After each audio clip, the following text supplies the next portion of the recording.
ছেলেদেরকে বলছি 16, 17, 18 বছর যাদের পৃথিবী যেরকম আপনি রঙিন মনে করতেছেন বেটা, পৃথিবী সেরকম রঙিন না। আজকে মা বাবা আছে, কালকে থাকবে না। জান দিয়ে ফেললেও দুঃখের কথা বলার জন্য, মাথাটা একটু রেখে মার সাথে একটু কথা বলার জন্য আপনি দুনিয়া উল্টে গেলেও হবে না। এটা পৃথিবী। ধাপে ধাপে দেখবেন প্রত্যেকে যার যার আপন সফরের মধ্যে ঢুকে গেছে। সুতরাং সময় থাকতে চিন্তা করেন আপনার মিশন, আপনার ভিশন, আপনার চ্যালেঞ্জ কি করতে চাচ্ছেন। আজকে দেখেন এখানে প্রতিষ্ঠান হয়েছে, সমালোচনা হবে, এটা কমন জিনিস।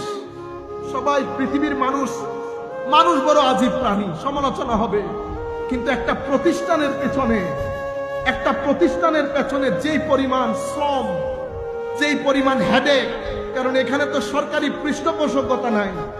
আমাকে তো রাত দিন মাসের শেষে 18-20 লাখ টাকা মানুষের বেতন দিতে হবে। সেটা তো আমার মাথার ভিতরে ঘুরে। আপনি ঘরে বসে বসে কাউকে সুন্নির কাতারে ফেলছেন, কাউকে শিয়ার কাতারে ফেলছেন।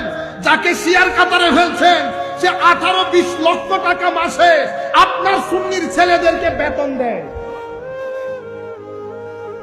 বুঝতে পেরেছেন বেটা? সুতরাং আমি আপনাদেরকে বলবো, আল্লাহর ওয়াস্তে, ধরেন কেউ আমাকে গালিগালাজ করে ফেলেছে, খবরদার।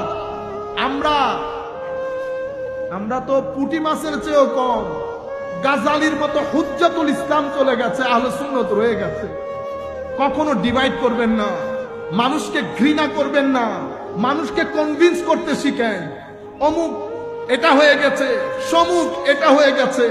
মনে রাখবেন এখনকার ছেলেরা তারা চায় আপনি তাকে সুন্দর কথা বলে, যুক্তি দিয়ে কথা বলে কনভিন্স করেন। আপনি যখন কনভিন্স করতে যাইবেন সে আপনার চরিত্র দেখবে। কারণ লোকাল লোক তো আপনার চরিত্রে ঠিক নাই, কথাবার্তা ঠিক নাই, কেউ আপনাকে গ্রহণ করবে না।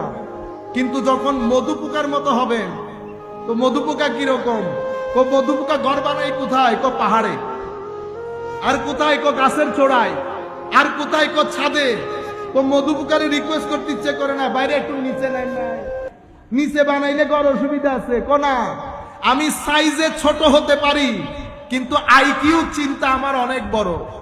উপর বাদে আমি নিচের চিন্তা করি না। মানুষ আশরাফুল মখলুকাত, সেরা জীব, কিন্তু আমাদের চিন্তা চেতনার মধ্যে আমরা আখতারুল মখলুকাত। সবসময় নিচেরটা চিন্তা করি, কাকে ঠকাবো, কার মাহফিল বন্ধ করব, কার মাহফিলের মধ্যে লাইট বন্ধ করে দেব,